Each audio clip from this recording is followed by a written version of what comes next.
And now for more on the tariff impact on autos, let's bring in Jon McNeill. He's a former president of Tesla, former chief operating officer of Lyft, and currently serves on the board of General Motors and is the CEO and co-founder of DVX Ventures. Good to have you. So it looks like they're not getting any cheaper anytime soon. Rates are higher for longer. That makes payments on vehicles more expensive. Hard to imagine prices going lower. Automakers were already pulling back from some EV plans. So what does that do to everybody who's not Tesla in the EV space in particular? And then what does it do to Tesla? It's a great question, John. I think, businesses can adapt to competition, but sudden shifts in tariff can make long-term planning for any company difficult.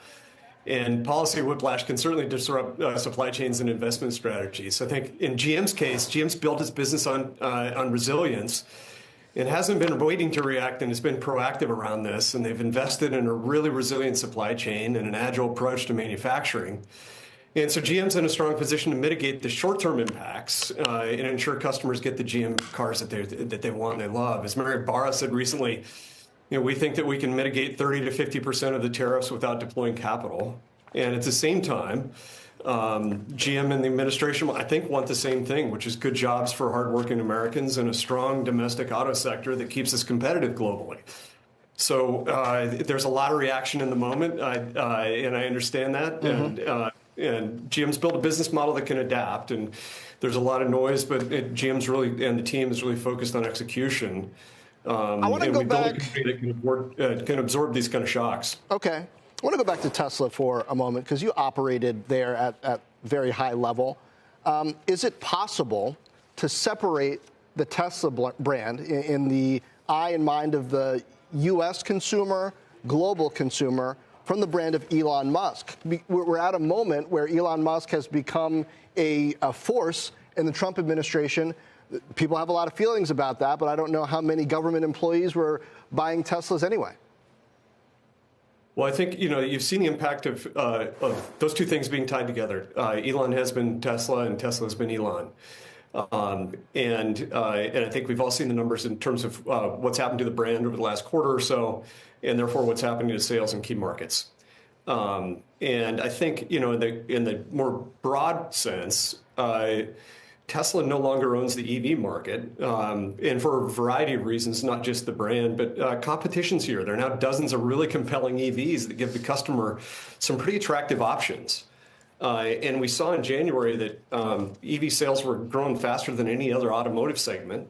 Global EV sales increased 18% in January of 25 versus January 24, and that's really worldwide. And so I think for Tesla, what's bad for Tesla may be good for the sector in that there's a lot more competition and there's a lot of really attractive EV product now that is on the market and coming to market.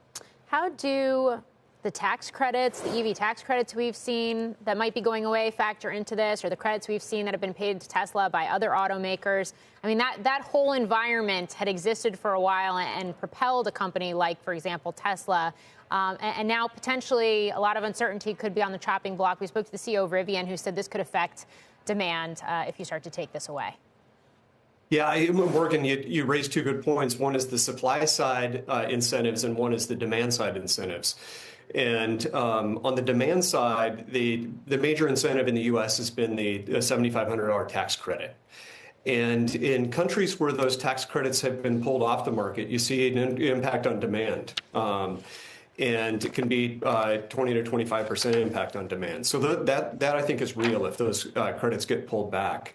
On the supply side, as you mentioned, Tesla's been the beneficiary, and if the supply side credits get eased and that market changes, that's a negative to Tesla because it's a significant portion of their cash flow comes from other car companies paying them for credits.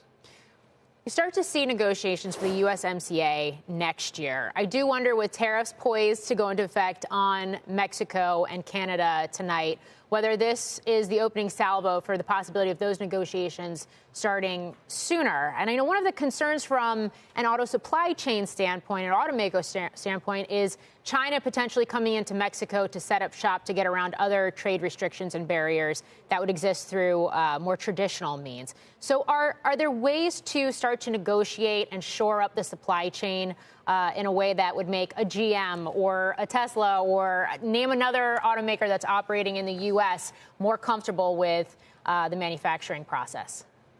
Yeah, ironically, the prior Trump administration negotiated the North American Free Trade Agreement, which really set up this architecture of having North America be a regional competitor against both the Chinese car makers and the European car makers. And so, ironically, this the cross-border manufacturing and assembly is really the result of the prior Trump administration's trade agreement. And I think the conditions broadly are still the same. We want to have a very strong competitive base here to compete with the Chinese. And China is really at its all-time strength in auto. So if we've got trade concerns with China, I think we're going to want to be very proactive in solving this very quickly for the automotive industry, because we don't want to put the North American, or especially the U.S., automotive industry on the back foot right as China's coming to market with so much competitive strength.